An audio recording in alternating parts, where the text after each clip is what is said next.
The first sign that something was wrong in my home was not loud. No broken door. No argument in the hallway. No police lights outside the building. Just a number. A number on an electricity bill. And yet, that quiet number was the beginning of a problem that slowly found its way into the peaceful life my daughter and I had been trying to build. Let me ask you something. Have you ever had a moment when something small didn't feel right, even though you couldn't explain why a detail that didn't belong? A number that seemed out of place. Something so ordinary that most people would ignore it, but something inside you kept whispering that it mattered. That was the feeling I had. The afternoon the bill arrived. It was early evening. My daughter sat at the kitchen table with her homework spread around her pencils. Papers. Eraser shavings scattered everywhere like tiny snowflakes. Dinner simmered slowly on the stove, filling the apartment with the warm smell of tomato sauce and garlic. Outside the living room window, the parking lot lights flickered on, one by one, as the sun disappeared behind the row of apartment buildings. It was an ordinary evening, the kind of quiet evening that feels safe, the kind of moment you hope your child will remember when she grows older. A small apartment, warm food on the stove, and the feeling that the world outside cannot reach inside your home.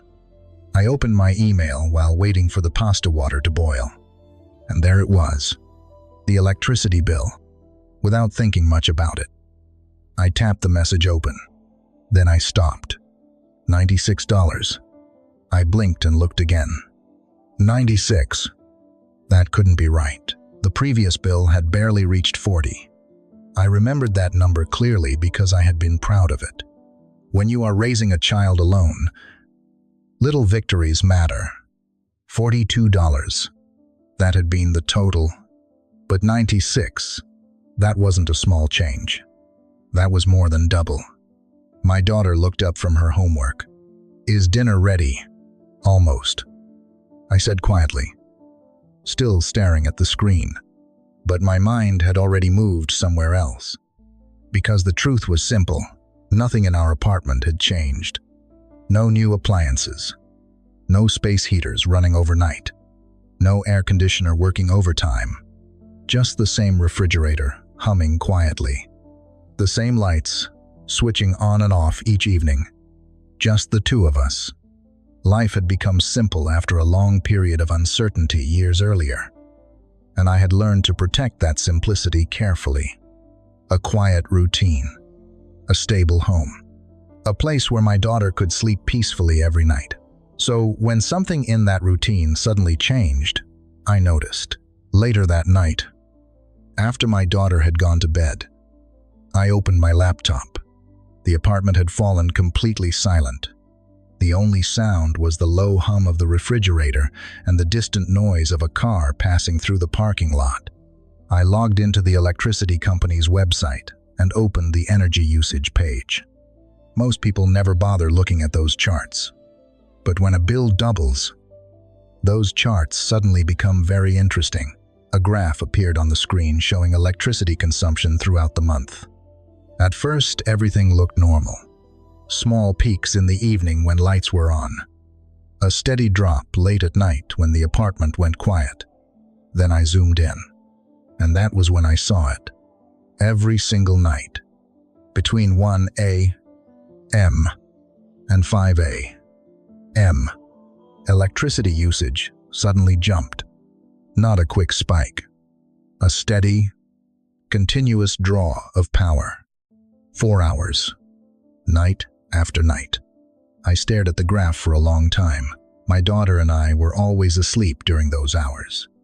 The television was off. The lights were off. The only things running should have been the refrigerator and maybe a small hallway nightlight. Nothing that could explain that kind of electricity consumption. Yet the graph showed the same pattern every night. Consistent, predictable, almost deliberate. Have you ever looked at something and realized it couldn't possibly be a coincidence? That was the moment an uncomfortable thought appeared in my mind. Someone else was using electricity from my apartment. At first, I tried to dismiss the idea. Electricity theft isn't something people usually think about, but the more I studied the chart, the harder it became to ignore. The usage always started around the same time, just after 1 in the morning, and it always ended before sunrise. Almost like whoever was using that power wanted to stay unnoticed. I leaned back in my chair and began thinking about the layout of the building. Our apartment sat on the ground floor, which meant we had a small patio facing the parking lot. It wasn't much, just a narrow concrete space with a railing and a sliding glass door. But there was something else on that wall. A small weatherproof electrical outlet, the kind people use for holiday lights or a vacuum cleaner. I had barely noticed it before. Why would I? But now that outlet stayed in my mind, because it sat only a few steps from the parking lot, close enough that someone standing outside could easily reach it. I closed the laptop slowly. The apartment suddenly felt different. Not unsafe, just uncertain, like a puzzle where one piece didn't belong. I walked quietly down the hallway. My daughter slept peacefully in her room, the soft glow of her nightlight lighting the walls. Moments like that remind you why a peaceful home matters so much. When you raise a child alone, your home becomes more than just a place to live. It becomes a small fortress, a place where the outside world cannot disturb the calm you work so hard to create. And suddenly that calm felt slightly fragile. If someone really was using electricity from my apartment, they had been doing it while we slept, night after night, without asking, without permission, just quietly taking something that didn't belong to them. The next morning began like any other. Breakfast, backpack by the door, shoes tied in a hurry, my daughter talking excitedly about something that had happened during recess the day before. Children have a way of making ordinary mornings feel important. I walked her outside and watched her climb onto the school bus. When the bus pulled away, I turned back toward the apartment. Sunlight had just begun touching the windows of the building. Inside, the living room was filled with soft morning light. Almost without thinking, my eyes drifted toward the patio window, and that was when I saw it. Something dark against the grass, something that definitely had not been there before. A long black extension cord. For a moment I simply stood there, staring. The cord stretched from the weatherproof outlet beneath my patio, across the lawn, all the way to the edge of the parking lot.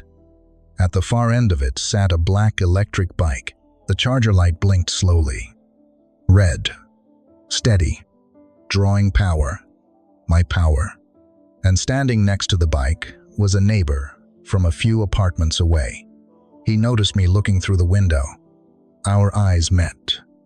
Did he unplug the cord? Did he look embarrassed? No. He smiled. Then he raised his hand casually. Morning. As if nothing was wrong. As if that black cord belonged exactly where it was. I hesitated for a moment. Then I smiled politely back. Morning, but I didn't step outside. Instead, I quietly picked up my phone, walked closer to the patio door, and took a photo. The outlet beneath my patio, the long black extension cord stretched across the grass, the electric bike in the parking lot. Because in that moment, one thing had become very clear. The strange numbers on my electricity bill were no longer a mystery. And that simple black cord lying across the lawn had just connected my home to a problem I hadn't invited inside. For a moment after taking the photo, I simply stood there at the patio door. The morning was calm. The parking lot was nearly empty except for a few cars that hadn't left yet. A soft breeze moved through the grass, and the black extension cord lay across the lawn like it had always belonged there. But now that I knew what it was, I couldn't stop looking at it. It wasn't just a cord anymore. It was an answer. The neighbor finished adjusting something on the electric bike and then unplugged the charger from the bike itself. He left the cord plugged into the outlet beneath my patio for a few seconds before finally pulling it free. He coiled the cord loosely in his hands and walked toward the building.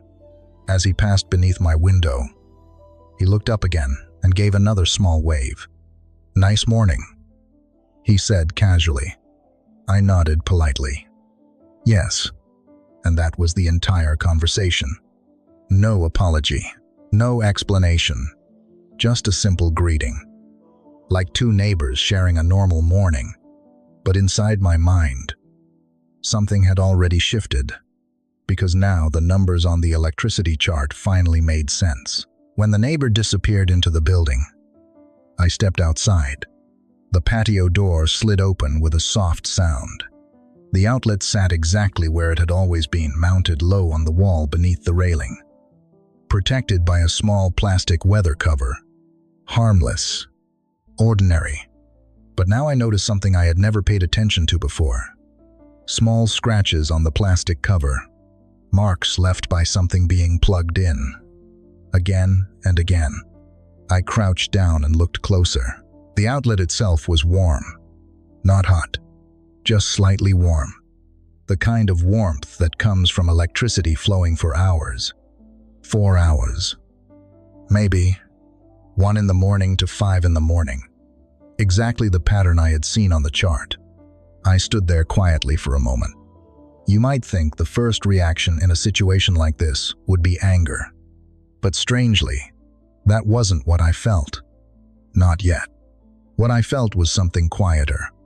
Curiosity. Because if the neighbor had been charging the bike once, maybe it was an accident. But if he had been doing it every night, that meant he knew exactly what he was doing. The rest of the morning passed normally. I made coffee, cleaned the kitchen, answered a few work emails. But every once in a while my eyes drifted toward the patio. The grass looked empty now. The cord was gone. The parking lot was quiet. Yet the image stayed in my mind, that long black cable stretched across the lawn like a line connecting two lives that should never have been connected. Have you ever had a moment where something simple suddenly changes the way you see a place, a chair in a room, a door left slightly open, a shadow where there shouldn't be one? That's what the patio felt like now. It looked exactly the same as it always had. But I knew something about it that I hadn't known before. Someone had been quietly using it while we slept. That evening around 9 o'clock, I found myself standing near the window again. Not obviously watching, just paying attention. The parking lot slowly filled with returning cars as people came home from work. Doors closed. Footsteps crossed the pavement. Voices echoed briefly between the buildings. Ordinary sounds. Life in an apartment complex. Then I saw him again. The same neighbor. The same electric bike. He rolled it slowly across the parking lot and stopped near the same spot I had seen that morning. And then, just like before, he pulled something from the small storage bag attached to the bike. A long black extension cord. He walked directly toward my patio. For a second I thought maybe he would hesitate. Maybe he would look around. Maybe he would realize I could see him. But he didn't. He crouched down beneath the patio railing and lifted the plastic cover on the outlet. The plug slid into place with a small click. Then he walked back to the bike and connected the charger. The red charging light blinked on again. Quiet. Steady. Drawing power. My power. From my home, I didn't open the door. I didn't shout.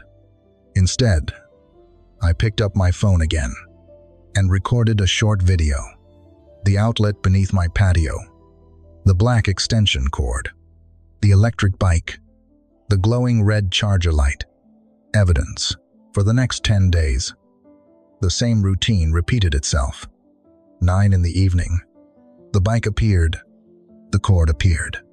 The outlet beneath my patio clicked open, and every morning before sunrise, the cord disappeared again, as if the whole thing had never happened. But now I was paying attention. Every night I took a photo or a short video. Every morning I checked the electricity usage chart. And every single time, the pattern matched perfectly. 1 in the morning, 5 in the morning, 4 hours of power flowing quietly through a cord that should never have been there. Have you ever wondered how long someone will keep taking something if nobody stops them? That question stayed in my mind as the days passed. Because the neighbor never once knocked on my door, never once asked if it was okay, never once mentioned the cord. To him, it seemed perfectly natural, as if electricity from my apartment belonged to the entire parking lot. On the 10th night, I sat at the kitchen table after my daughter had gone to bed. The laptop glowed softly in the dark room. On the screen were 10 photos, 10 short videos, 10 electricity usage charts. The pattern was undeniable. This wasn't a misunderstanding. It wasn't an accident. It was a habit. I leaned back in my chair and thought for a long moment. There were many ways I could handle the situation. I could unplug the cord. I could confront the neighbor directly. I could shout across the parking lot and embarrass him in front of everyone. But none of those options felt right, because arguments in apartment buildings have a way of spreading. And when you raise a child alone, the last thing you want is unnecessary conflict near your home. Peace matters. Quiet matters. And protecting that peace sometimes means choosing a calmer path. So instead of confrontation, I opened a new email, attached the photos, attached the videos, and prepared to speak with the apartment management office the next morning. Because sometimes the strongest way to defend your home is simply to show the truth and let it speak for itself. What I didn't realize yet was that the small black cord stretched across the grass was about to pull more people into the story than I had expected. The next morning, after my daughter left for school, I walked across the apartment complex toward the management office. The building sat near the entrance of the property.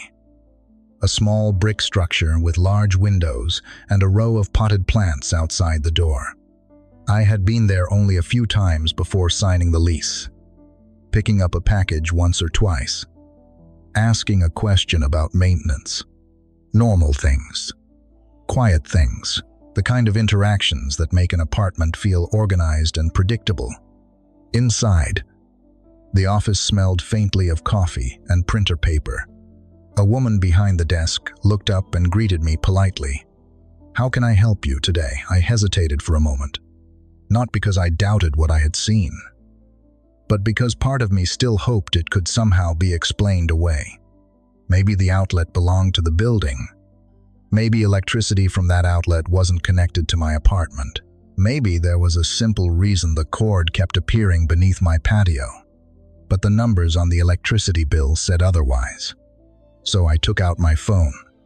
"I think someone may be using the outlet beneath my patio," I said quietly. The woman leaned forward slightly. "Using it for what?" "To charge something," I replied. I opened the photo gallery and showed her the pictures. The black extension cord stretched across the grass, the electric bike in the parking lot, the charger glowing red in the dark. Her expression changed slowly as she looked through the images. Then I opened the electricity usage charts. Each one showed the same pattern. 1 in the morning, 5 in the morning, night after night. She leaned back in her chair. "That outlet shouldn't be used like that," she said thoughtfully. "Especially not overnight." "Does it belong to my apartment?" I asked. She nodded slowly. "Yes. Each ground floor patio outlet is connected to the unit's electrical circuit." That meant exactly what I had suspected.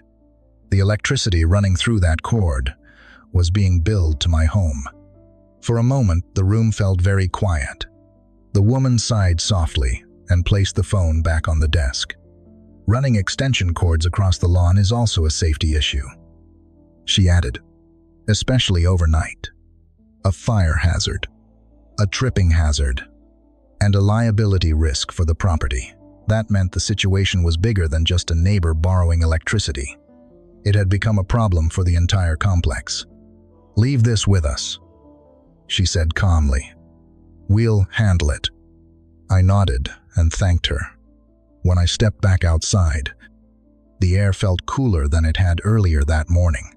Part of me expected to feel relief. Instead, I felt something else. A quiet tension. Because situations between neighbors rarely end neatly, especially when someone believes they have done nothing wrong. For the next 2 days, the parking lot remained quiet. No electric bike, no black cord stretched across the grass, no glowing charger light beneath the dark sky, and I allowed myself to believe that maybe the situation had already resolved itself. Maybe management had spoken to the neighbor. Maybe the warning had been enough. Life returned to its normal rhythm.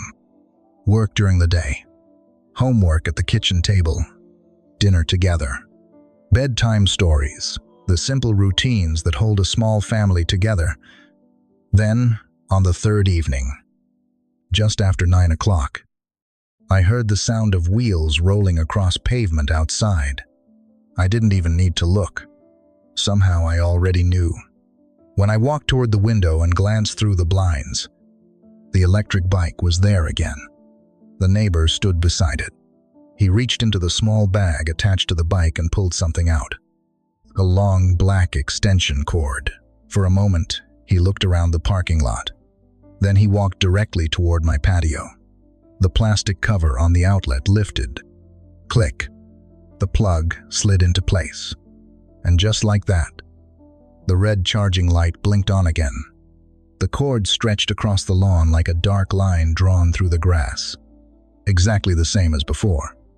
I stood silently behind the curtain, watching. Not angry. Not yet. But something about the moment felt different, because now I knew something the neighbor didn't. Management had already been notified. The situation was already being documented. And that cord lying across the grass had quietly become something more than just a tool. It had become evidence. The following morning, the apartment complex sent an email to all residents. It appeared in my inbox just after 8 o'clock. The message was simple and polite. A reminder that extension cords were not allowed to run across shared outdoor spaces. A reminder that electrical outlets attached to apartments belonged to the tenant of that unit. And a reminder that unauthorized use of another resident's utilities violated the lease agreement. No names. No accusations. Just rules, quietly restated. I read the message twice. Then I closed the laptop. The neighbor must have received the same email, which meant he now knew that someone had noticed. And that was when I realized something important. Sometimes the moment people realize they have been seen is when situations begin to change. That evening, I found myself watching the parking lot again. The sky had turned deep blue as the sun disappeared behind the buildings. Lights flickered on in windows across the complex. Families settling into their homes for the night. Cars returning from work. Ordinary life continuing. Then the electric bike appeared again. The neighbor rolled it slowly into the parking lot. He stopped near the same spot. For a moment he stood there without moving, looking around, thinking. Then he reached into the bag and pulled out the cord again. The black cable uncoiled in his hands, and slowly, deliberately, he walked toward my patio. He plugged it in exactly as he had done before. As if the warning email meant nothing, as if the outlet beneath my home belonged to him.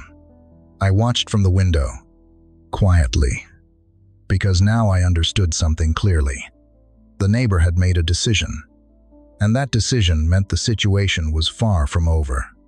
The black extension cord lay across the grass again, silent, patient, connecting two homes that should never have shared the same electricity. And in that moment, I had the strange feeling that the cord wasn't just a cable anymore.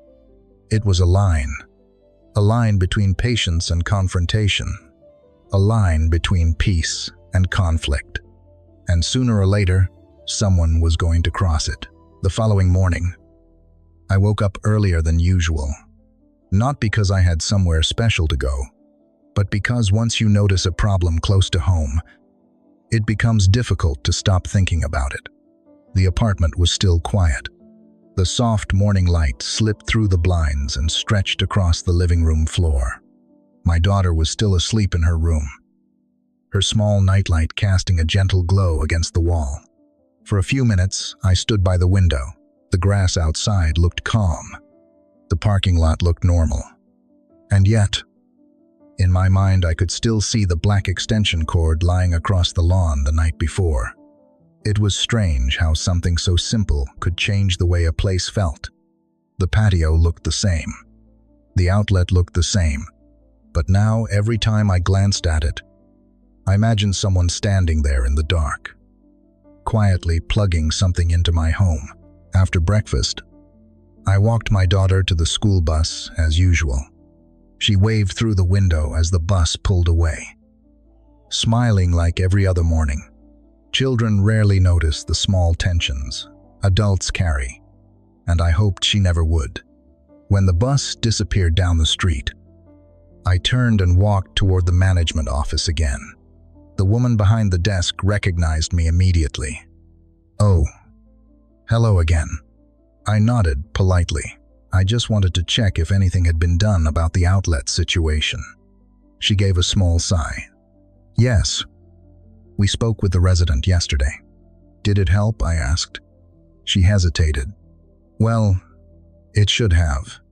That answer told me more than the words themselves. She turned her computer screen slightly and pulled up something on the system. "According to the lease agreement," she explained, "each patio outlet belongs to the tenant of that unit.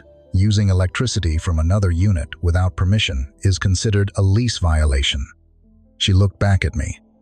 "And running extension cords across shared space is also a safety risk. Fire hazard, trip hazard, liability. Words like that carry weight in apartment complexes. Because when something goes wrong, it never affects just one person. It affects everyone." "So what happens now?" I asked. "We've issued a formal warning," she said calmly. "If it continues, we'll have to escalate the matter." I nodded slowly.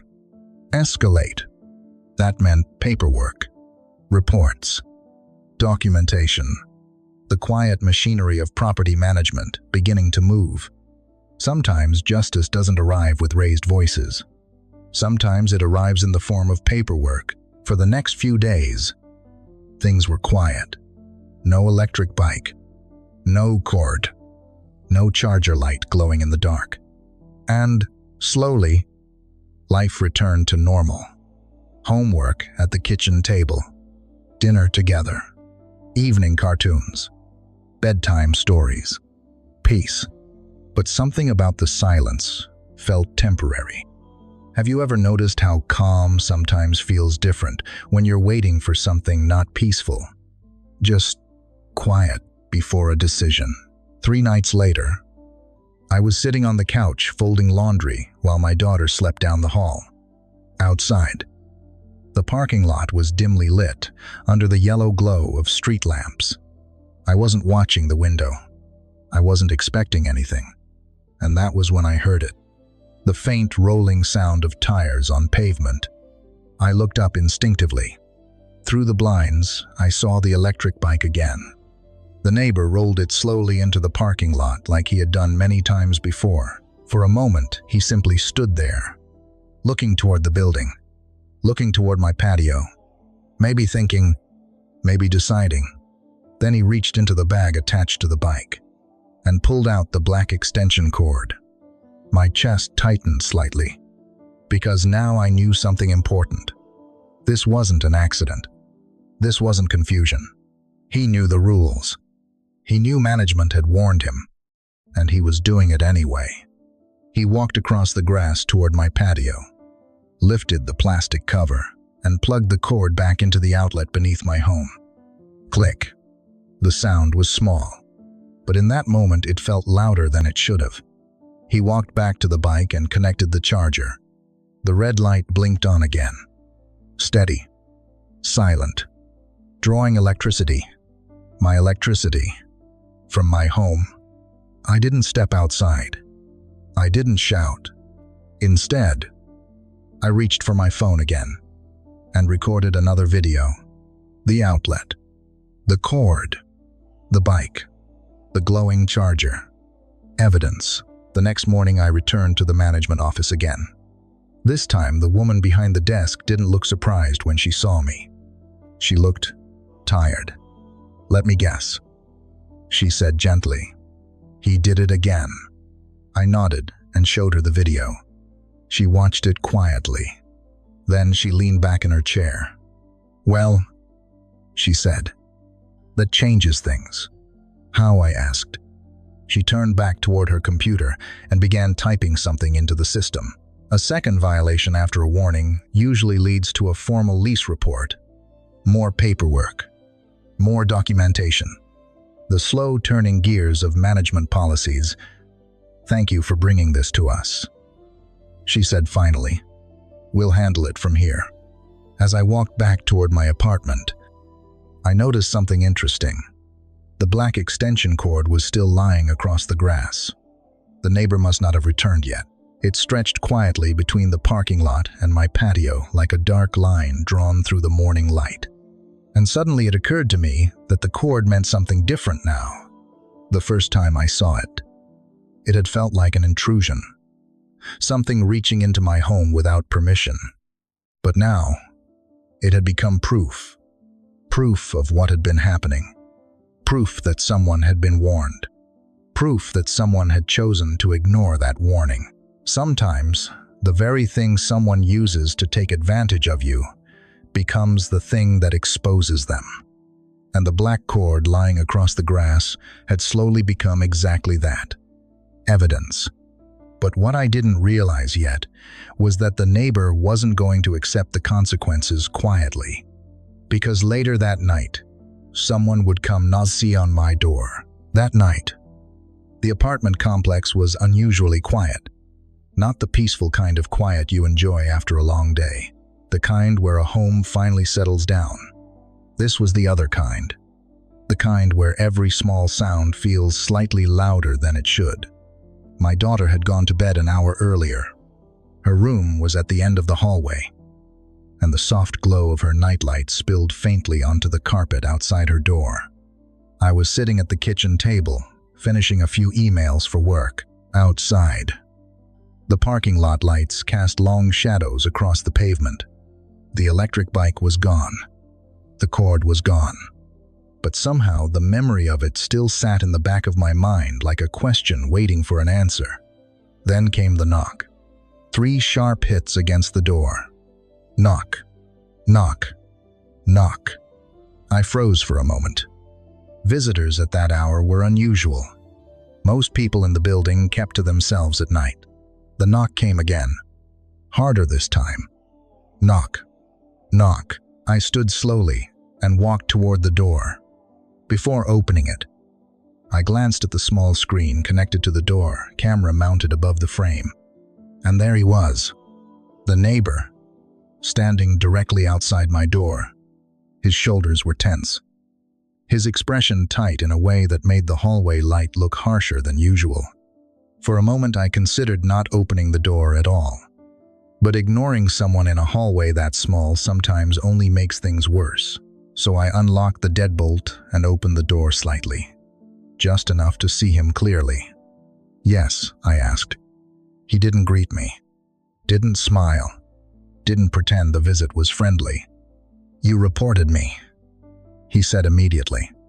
It wasn't a question. It was an accusation. I kept my voice calm. "You were using my outlet." He let out a short laugh. "Come on. It's just a little electricity." His tone carried the kind of casual frustration people use when they think someone else is overreacting. "You didn't have to go to management about it." For a moment, neither of us spoke. The hallway felt strangely narrow. Behind me, my daughter slept only a few steps away. That thought alone kept my voice steady. "You were charging your bike from my apartment," I said quietly. He shook his head. running a hand through his hair. "You're making this into a big deal." The words weren't loud, but there was irritation behind them now. "You could have just talked to me." Maybe that was true. Maybe a simple conversation could have ended the whole thing weeks earlier. But the truth was simple. He hadn't asked. He had simply taken what he needed and expected no one to question it. And when someone begins that way, conversations rarely fix the problem. "I shouldn't have to ask someone not to use my electricity," I replied. His expression hardened. The irritation in his voice shifted slightly. "You know they're threatening lease violations." Now, I didn't answer. He took a step closer. Not aggressively, but close enough that I could smell the faint scent of motor oil and cold air from outside. "If I get kicked out because of this," he said slowly, "you're going to regret it." The words hung in the hallway for a moment. Not shouted, not dramatic, but heavy enough that they didn't feel like a joke. And that was the moment something inside me shifted.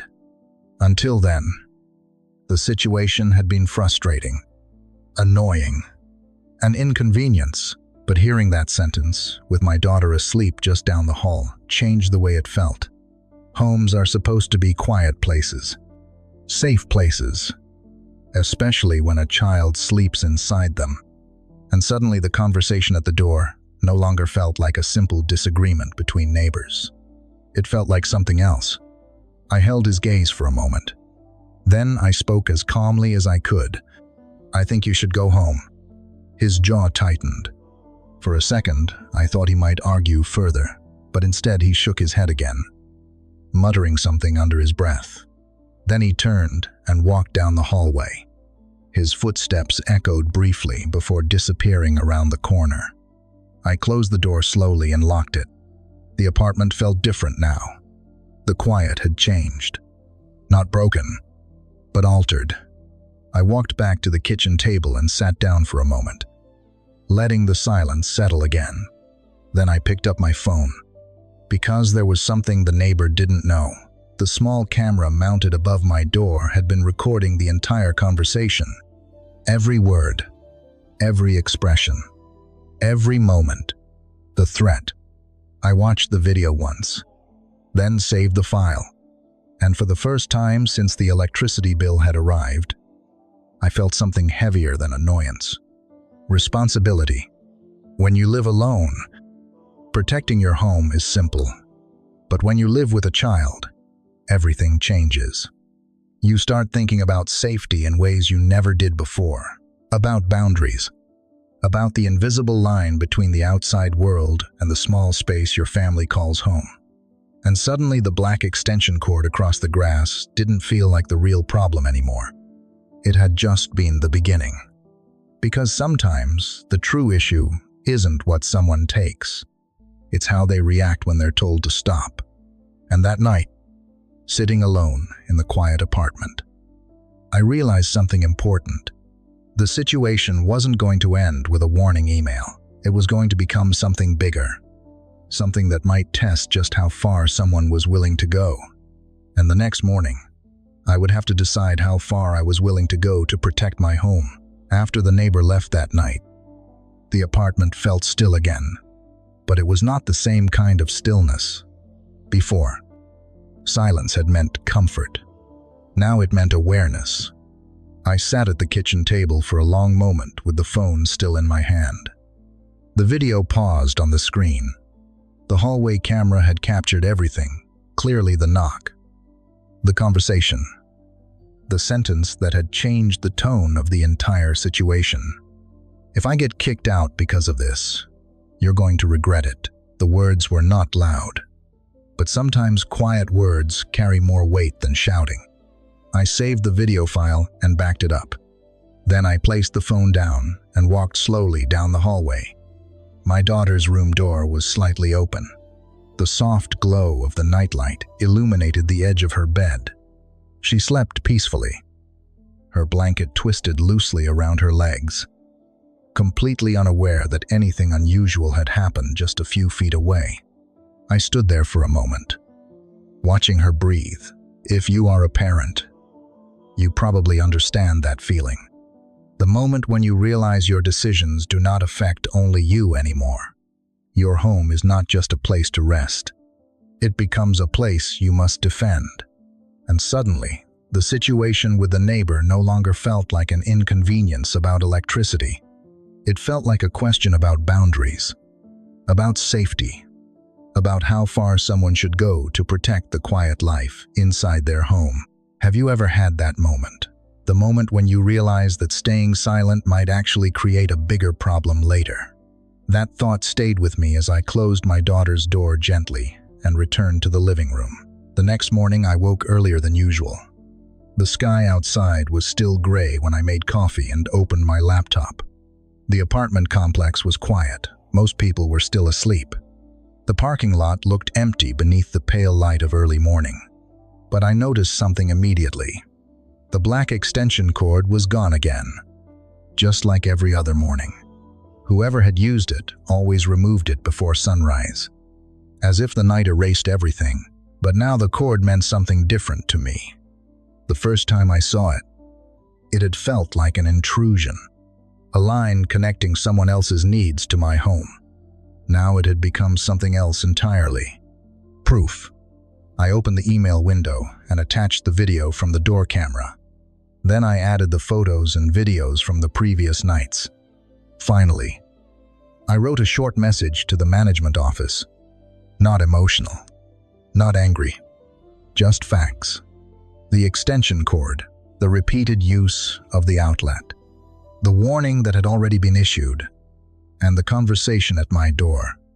Sometimes the most powerful thing you can do in a conflict is simply present the truth calmly. When everything is documented clearly, emotions become unnecessary. I pressed send. The rest of the morning followed its normal rhythm. Breakfast. Shoes by the door.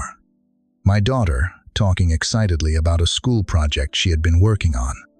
Children have a remarkable ability to focus on the present moment.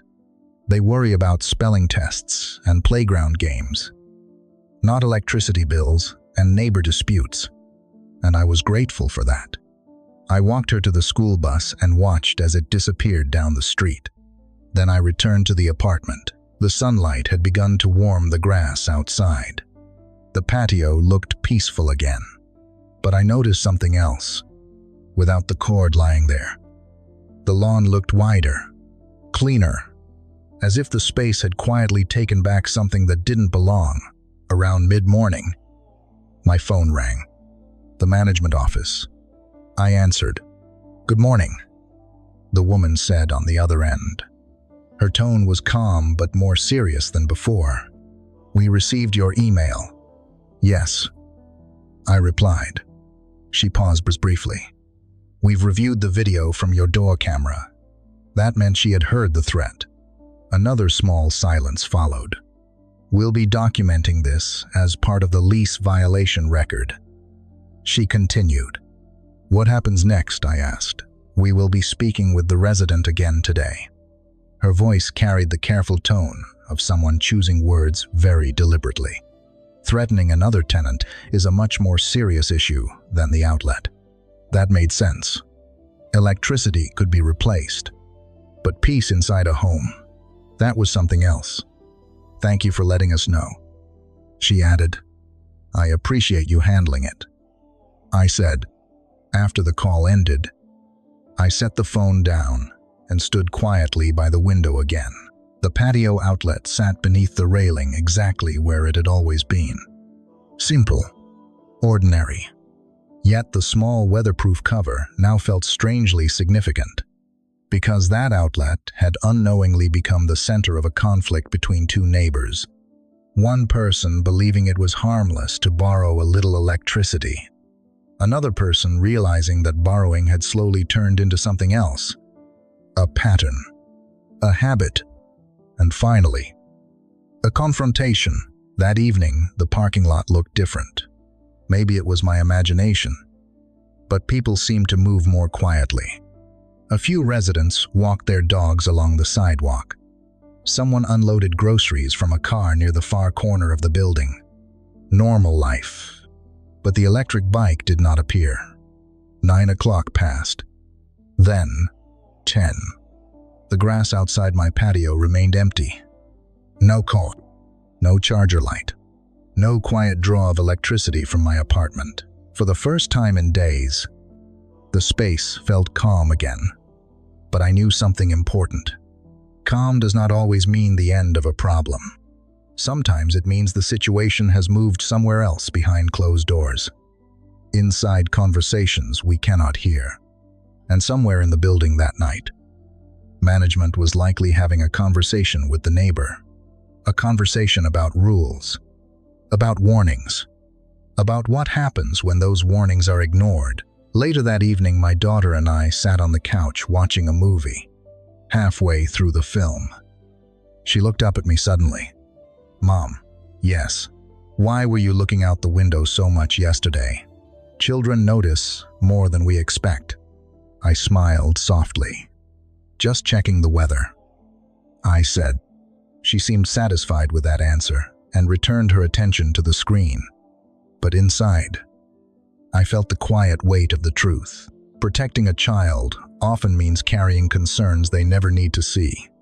And sometimes those concerns begin with something as simple as a black extension cord stretched across the grass, a small line that someone crossed, without realizing how much it might matter to the person living on the other side of it.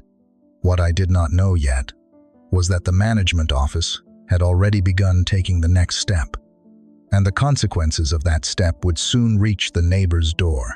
2 days passed after the phone call from management. For the first time since the electricity bill arrived, the apartment complex felt almost normal again.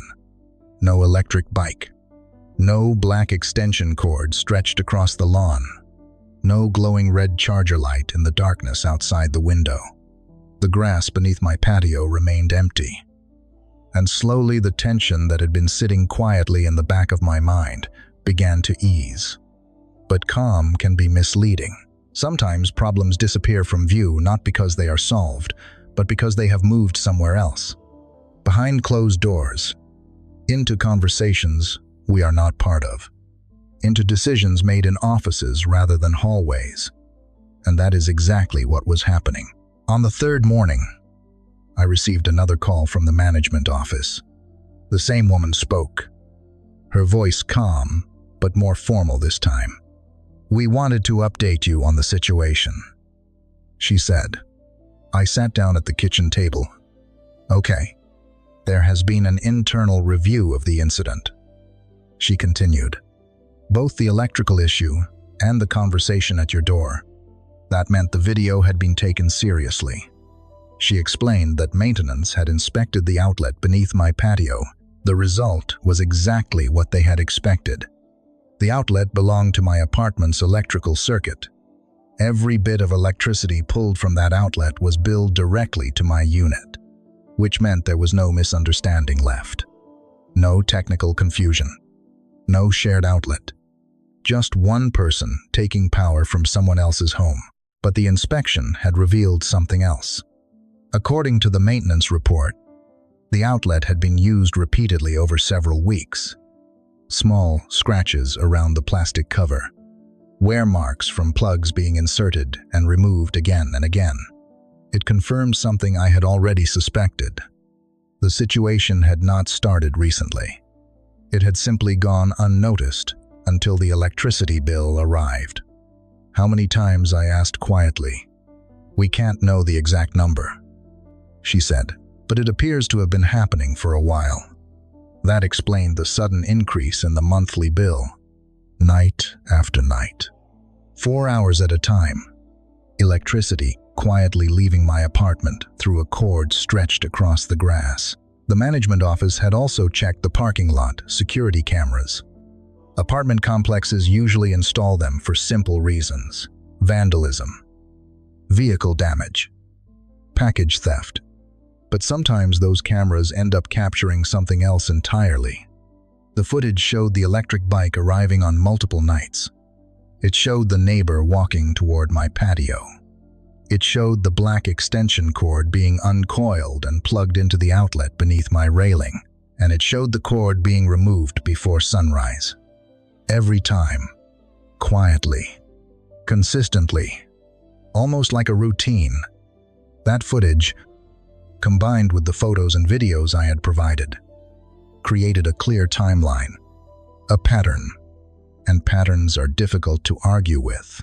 Then there was the second part of the investigation, the conversation at my door, the threat. Management had already spoken with the neighbor once about the outlet.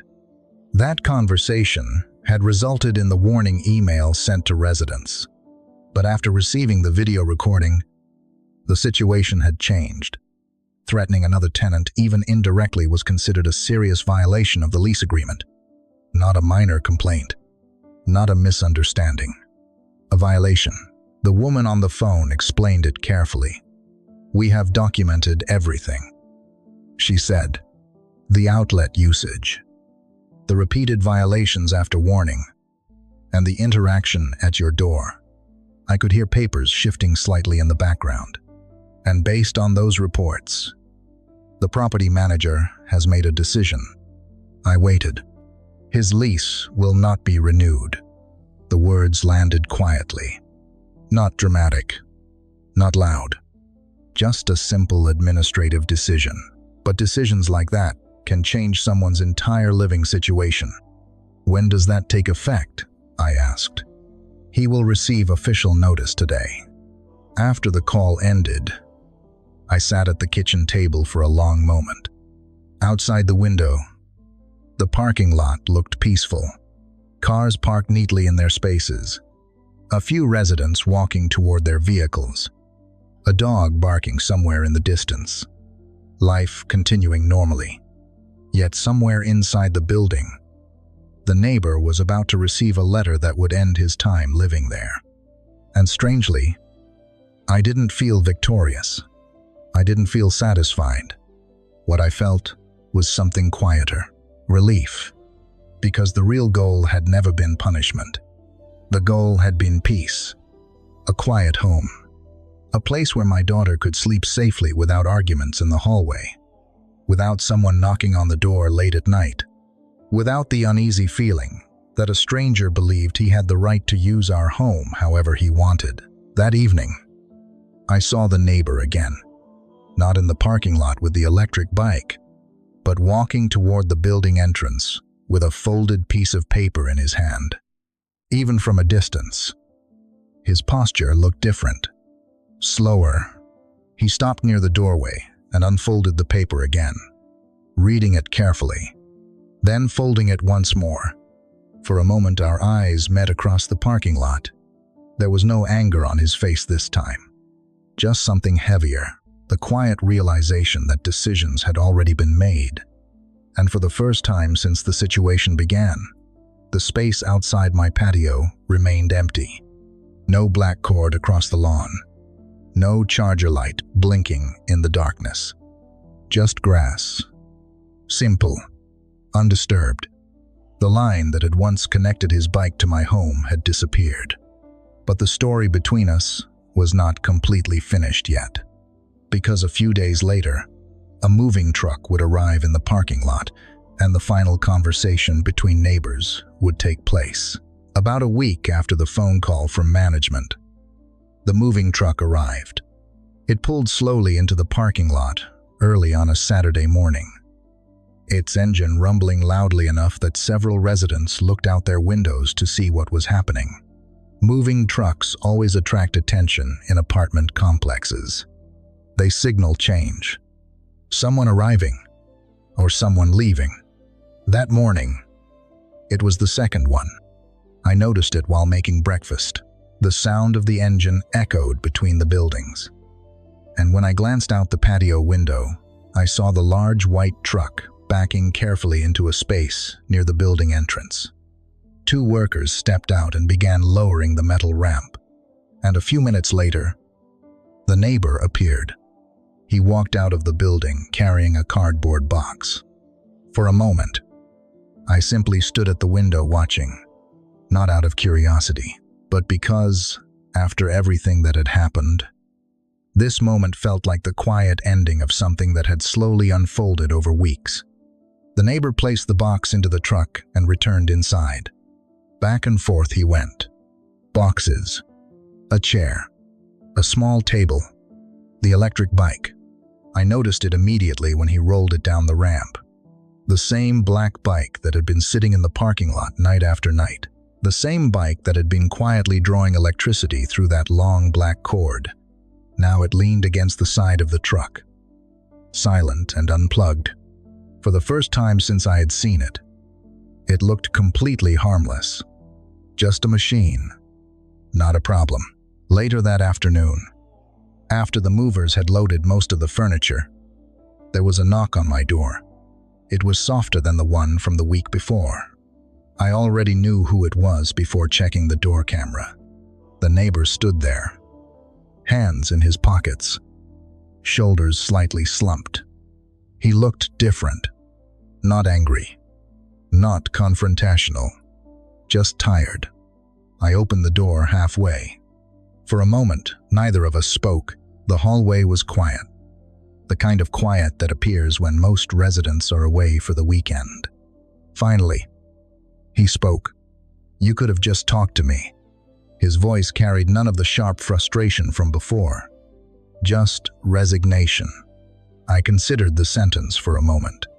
Maybe, in some alternate version of the story, that conversation could have happened earlier. Maybe if he had knocked on my door weeks ago and asked politely to charge the bike for a night or two, things would have been different. But the truth was simple. He hadn't asked.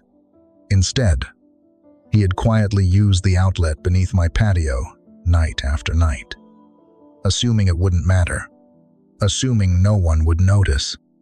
And when someone finally did notice, he had reacted with anger, not understanding. I met his eyes calmly. "I tried," I said.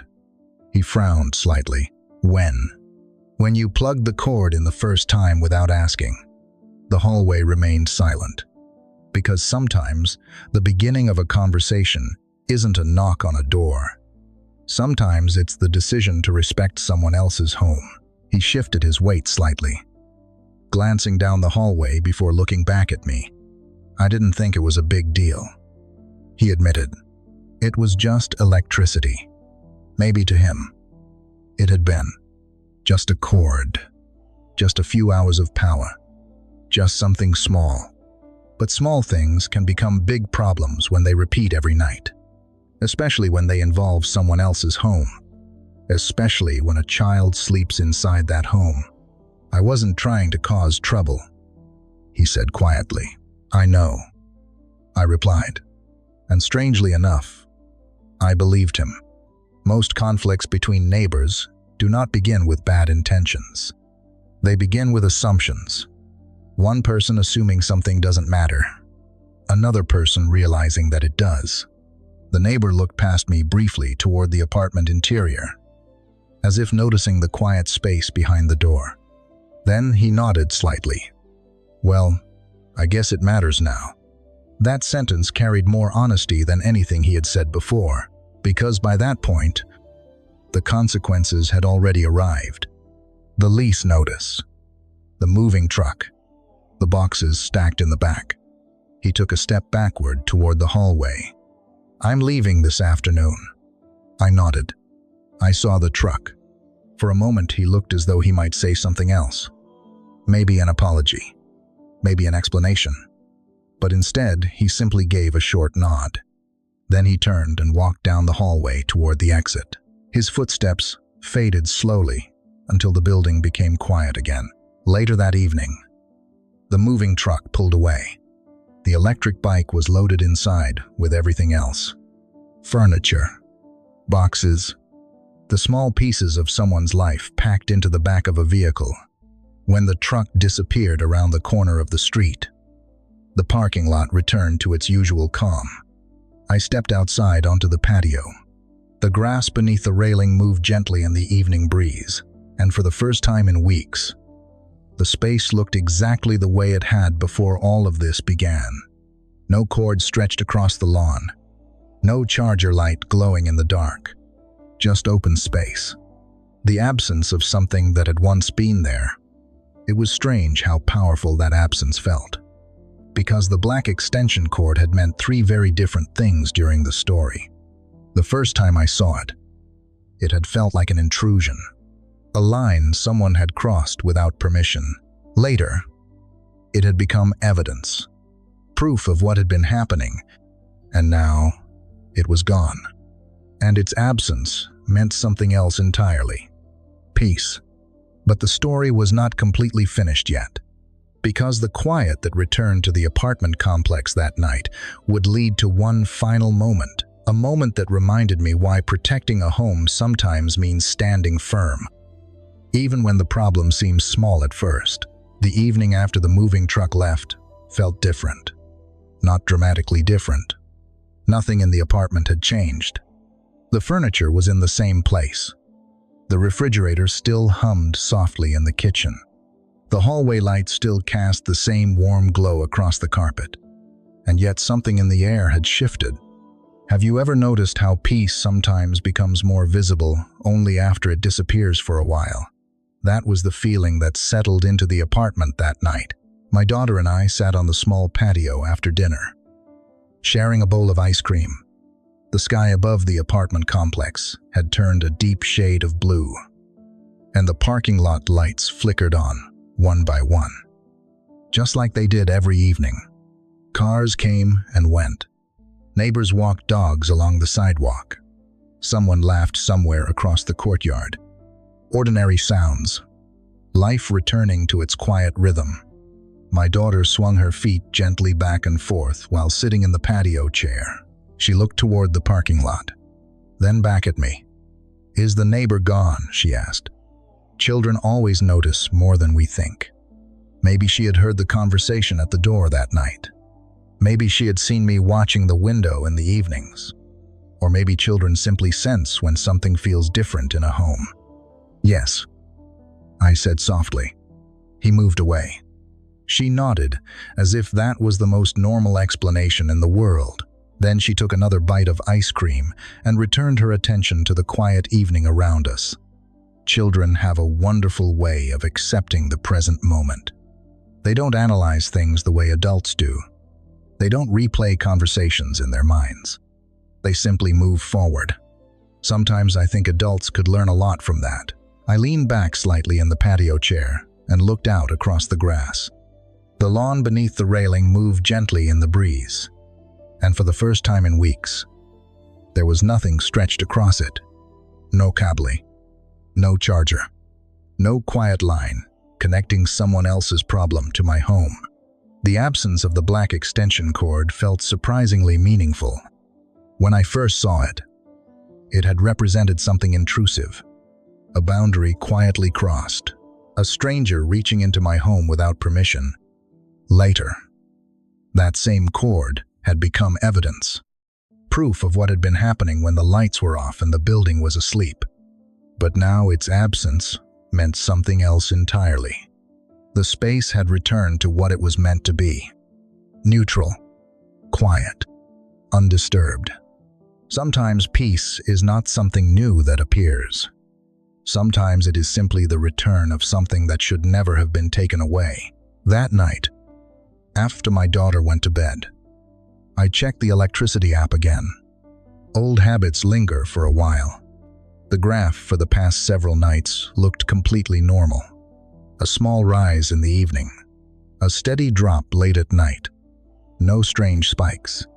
No mysterious 4-hour blocks of electricity disappearing between 1 and 5 in the morning. Just the quiet rhythm of a home sleeping. I closed the laptop and sat quietly in the living room for a moment. The apartment felt calm again, not the tense silence from earlier days, but the comfortable quiet that belongs in a home. Outside, the parking lot lights cast soft shadows across the pavement, and for the first time since the story began, I realized something. The entire situation had started with something very small. A cord, a plug, a few hours of electricity. But the real story had never been about electricity. It had been about something much more important. Respect, the invisible line that separates one person's home from another person's needs. And sometimes the only way to protect that line is to stand firm, even when the problem seems small. Because small problems have a way of growing if they are ignored. Before going to bed, I stepped outside onto the patio one last time. The night air felt cool and quiet. The grass beneath the railing moved gently in the breeze, and the outlet on the wall sat exactly where it always had. Ordinary, silent, waiting. But now it meant something different to me. Not just a piece of hardware attached to the wall. It had become a reminder that even small spaces deserve protection. A reminder that a home is more than walls and furniture. It is the place where peace should live. I turned off the patio light and stepped back inside. For the first time in weeks, the apartment complex felt completely calm again.